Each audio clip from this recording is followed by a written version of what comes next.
Hello guys, magandang umaga, tanghali o gabi sa inyong lahat. So ngayon, pag-aaralan natin ang quartiles ng grade 10. Ako nga pala si John Andre Junio, galing sa group 2, and so let's proceed.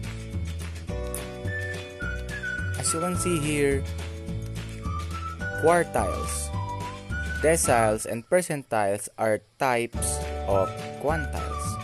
Quartiles are divides a series into 4 equal parts. For any series, there are 3 quartiles denoted by Q1, Q2, and Q3. Q1 is known as the first or lower quartile, covering 25% of items. The second quartile or the Q2 is the same as median of the series, meaning siya po yung gitna or 50%. Q3 is called third or upper quartile, covering 75% of the 100% of items. Now let's proceed to the second type, deciles. Deciles divided a series into 10 equal parts.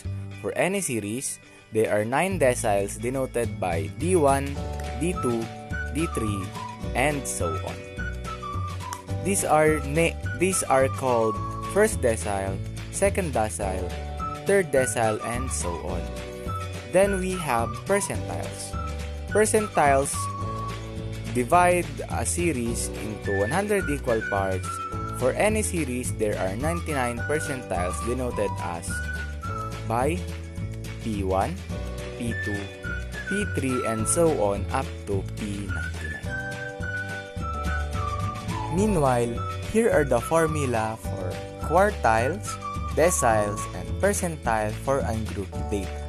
Do pause if you want to continue to read it or if you want to list it down.